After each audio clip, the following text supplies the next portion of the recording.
আমরা দেখুন কি ধোঁকায় পড়ে আছি।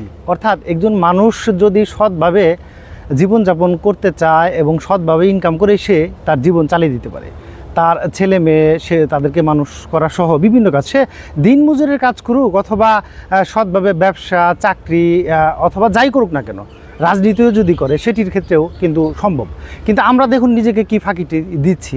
অসৎভাবে ব্যবসা করে কেউ টাকার পাহাড় গড়ছে, কেউ দেখা যাচ্ছে যে চাকরিতে ঘুষ দুর্নীতি করে সে টাকার পাহাড় গড়ছে, কেউ আবার রাজনীতিকে ব্যবসা হিসেবে ধরে নিয়ে চাঁদাবাজি করে একজনের টাকা কেড়ে এনে আরেকজনকে দিচ্ছে। আরেকজনকে কীভাবে দিচ্ছে?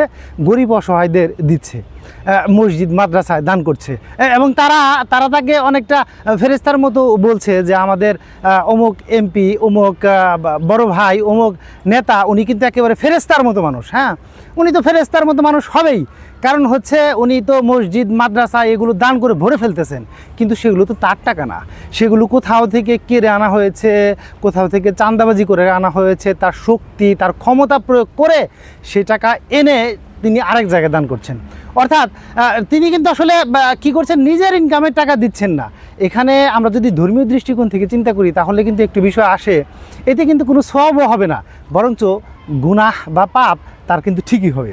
অর্থাৎ আমরা মানে জিরো লাভে কি করতেছি, এই গুনাহ বা পাপ ইনকাম করতেছি। অর্থাৎ এক জায়গা থেকে ঘুষ দুর্নীতি চাঁদা এনে জোর করে আদায় করে মানুষকে কষ্ট দিয়ে আরেক জায়গায় মানুষকে সুখ দেওয়ার চেষ্টা করতেছি এবং নিজেরা কিন্তু আসলে সুখী থাকার জন্য কেউ হজ করছেন, কেউ দেখা যাচ্ছে যে বিভিন্ন জায়গায় দরগায় গিয়ে মানত করছেন, বিভিন্ন কিছু করছেন, কিন্তু নিজে যে বিষয়গুলো থেকে বিরত থাকতে হবে সেগুলো থাকছে না। এবং কেউ আবার টাকার পাহাড় এত বেশি করছেন, তার ছেলে সন্তান বিদেশে রেখে মানুষ করছেন। এগুলোর দায় কিন্তু ওই ব্যক্তিকেই নিতে হবে। এগুলোর জন্য যে পাপ যে ধরনের মানে অভিশাপ, সেগুলো কিন্তু ওই ব্যক্তিকেই বহন করতে হবে। অর্থাৎ আমরা আমরা আমরা আমরা কি করছি, নিজেরা এভাবে চিন্তা করছি না যে একজনের কাছ থেকে জোর করে এনে অন্যজনকে দিলে সেখানে আমার তো কোনো সওয়াব বা লাভ নেই। এটি কেন করছি? এটি ক্ষমতার লোভে করছে মানুষ, এটি অন্ধ হয়ে করছে মানুষ।